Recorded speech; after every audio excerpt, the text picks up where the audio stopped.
IAS institute నిర్వహిస్తున్న all India scholarship exam pass అవ్వండి. 2 years ఫీజులో 50% మాత్రమే పే చేయండి. నమస్తే. ఇటీవల కాలంలో గతంలో సినిమా ఇండస్ట్రీలో ఉన్నటువంటి చాలా మంది ప్రముఖులందరూ కూడా అప్పుడు ఒక పార్టీకి అంటకాగి వేరే పార్టీల్ని, ప్రత్యర్థి పార్టీల్ని ఇష్టానుసారంగా వ్యాఖ్యలు చేశారు, ఇష్టానుసారంగా విమర్శలు చేశారు.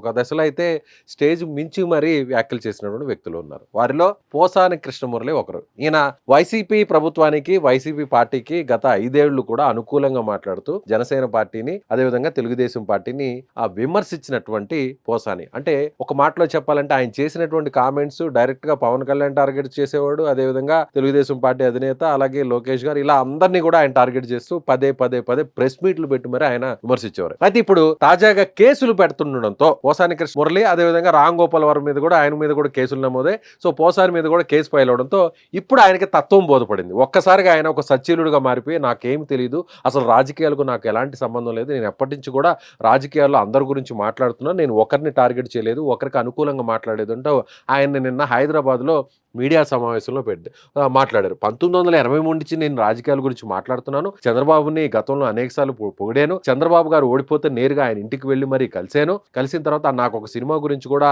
ఆయన ప్రస్తావించారు, నా సినిమాకి సంబంధించి కూడా ఆయన ఆశీర్వాదం అందించారంటూ కూడా వ్యాఖ్యలు చేశారు. అంటే ఇక మీదట రాజకీయాల గురించి నా జన్మలో, నా జీవితంలో ఏ పార్టీ గురించి, అసలు రాజకీయాల గురించే మాట్లాడినట్టు పోసాని కృష్ణమురళి నిన్న ప్రెస్ మీట్ పెట్టి చెప్పారు. సో కూటమి ప్రభుత్వం అధికారంలోకి రావడం, ఇప్పుడు జనసేన పార్టీ అధినేత పవన్ కళ్యాణ్ ఎవరైతే సోషల్ మీడియాలో విస్తృతంగా అసభ్యకరంగా పోస్టులు పెడుతున్న వారి మీద టార్గెట్ చేయాలి, ముఖ్యంగా వారందరినీ కూడా ఒక చట్టం పరిధిలోకి తీసుకురావాలి, ఒక యాక్ట్ను కూడా తీసుకొస్తామని పీడీ యాక్ట్ను కూడా తీసుకొస్తున్నారు. అయితే గతంలో ఇష్టానుసారంగా తమకు నోటికి వచ్చినట్టుగా మాట్లాడినటువంటి సినీ ప్రముఖుల్లో ఒకరు పోసాని. అయితే ఇప్పుడు పోసాని ఇలాంటి వ్యాఖ్యలు చేయడం పట్ల అందరూ కూడా పోసాని కృష్ణమురళి ఇప్పుడు కూడా ఆయన చాలా స్ట్రైట్ గా మాట్లాడుతుంటారు, చాలా నిజాయితీగా మాట్లాడుతుంటారని చెప్పే వాళ్ళకు. సో ఇప్పుడు పోసాని తోక ముడిచి యూటర్న్ తీసుకోవడం వెనక రాజకీయ విశ్లేషకులు అందరూ కూడా ఇదేంటి అని అందరూ కూడా ఆలోచిస్తున్నారు. సో పోసాని కృష్ణమురళి నిర్ణయం మీద, అసలు జీవితంలో రాజకీయం గురించి మాట్లాడినటువంటి